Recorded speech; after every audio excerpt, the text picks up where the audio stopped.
ಹದ್ದುಗಳು ಜಾಸ್ತಿ ಆಗಿದೆ ಬೆಂಗಳೂರಲ್ಲಿ. ಎಲ್ಲಿ ನೋಡಿದ್ರು ಹದ್ದುಗಳು. ಆಕ್ಚುಲ್ ಆಗಿ ಹದ್ದುಗಳು ತುಂಬಾ ಹೈಟ್ ಅಲ್ಲಿ ಹಾರೋದು, ನೆಲದ ಮೇಲೆ ಬರೋದಕ್ಕೆ ಕಮ್ಮಿ. ಬಟ್ ಬೆಂಗಳೂರಲ್ಲಿ ತುಂಬಾ ಕಾಣಿಸ್ತಾ ಇದೆ. ಸೊ ಅದ್ರ ಫುಡ್ ಹ್ಯಾಬಿಟ್ ಏನು, ಏನಕ್ಕೆ ಈ ತರ ಇಷ್ಟೊಂದು ಹತ್ರಕ್ಕೆ ಜನರ ಹತ್ರಕ್ಕೆ ಬರ್ತಾ ಇದಾವೆ ಹದ್ದುಗಳು? ಸೊ ಮೇನ್ ರೀಸನ್ ಏನಾಗಿರುತ್ತೆ ಅಂದ್ರೆ ಅದು ಫುಡ್, ಲ್ಯಾಕ್ ಆಫ್ ಫುಡ್ ಅಂತೂ ಇದ್ದೇ ಇರುತ್ತೆ.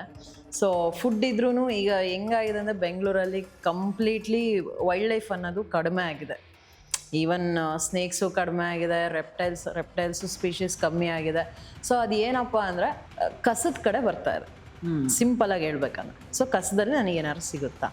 ಎಷ್ಟೋ ಅನಿಮಲ್ಸ್ ಇವತ್ತು ಅವುಗಳ ಫುಡ್ಡು ಏನು ನ್ಯಾಚುರಲ್ ಫುಡ್ ಇರುತ್ತಲ್ಲ ಅದನ್ನು ಬಿಟ್ಟು ಆರ್ಟಿಫಿಷಿಯಲ್ ಫುಡ್ಗಳಿಗೆ ಮೊರೆ ಹೋಗ್ತಾ ಇದ್ದಾವೆ. ಯಾಕಂದರೆ ಅವ್ಕೆ ನ್ಯಾಚುರಲಾಗಿ ಏನೂ ಸಿಗ್ತಾ ಇಲ್ಲ. ಒಂದು ಟೂರಿಸ್ಟ್ ಪ್ಲೇಸ್ ಇದೆ, ಅಲ್ಲಿ ಹೆವಿ ಕೋತಿಗಳಲ್ಲಿ. ಸೊ ಏನಾಗ್ತಿದೆ ಅಂದರೆ ಅಲ್ಲಿ ಹೆವಿ ಕೋತಿಗಳು ಬರೋದಕ್ಕೆ ಒಂದು ನಾವುಗಳು ಕಾರಣ. ಸೊ ಅದು ಕಾಡನ್ನು ಬಿಟ್ಟು ನಾಡಿಗೆ ಬರ್ತಾ ಇದೆ ಅಂದರೆ ಸೊ ಅದಕ್ಕೆ ಲ್ಯಾಕ್ ಆಫ್ ಫುಡ್ ಇದೆ. ಆಮೇಲೆ ನಾವುಗಳು ಅವಕ್ಕೆ ಫೀಡ್ ಮಾಡ್ತಾ ಇದೀವಿ. ತುಂಬ ಸತಿ ನೀವು ಎಲ್ಲೋ ಈ ಕಾಡು ಮಧ್ಯ ಪ್ರದೇಶದಲ್ಲಿ ಹೋಗ್ತಾ, ಈಗ ಬನ್ನೇರ್ಘಟ್ಟ ಥ್ರೂ ಹೋಗ್ತೀರಾ, ಸೊ ಅಲ್ಲಿ ಏನೊಂದು ಒಂದು ಬೋರ್ಡ್ ಹಾಕಿರ್ತಾರೆ ಗೊತ್ತಾ, ಡೋಂಟ್ ಫೀಡ್ ಅನಿಮಲ್ಸ್ ಅಂತ. ಯಾಕೆ ಹಾಕಿರ್ತಾರೆ ಅಂದರೆ ಸೊ ನಾವು ಅದಕ್ಕೆ ಊಟ ಕೊಡೋದನ್ನು ಕಲಿಸಿದಾಗ ಅವುಗಳು ಕಾಡನ್ನು ಬಿಟ್ಟು ನಾಡಿಗೆ ಬರುತ್ತೆ. ಸೊ ಅದನ್ನೇ ಹ್ಯೂಮನ್ ಅನಿಮಲ್ ಕಾನ್ಫ್ಲಿಕ್ಟ್ ಅಂತ ಹೇಳೋದು.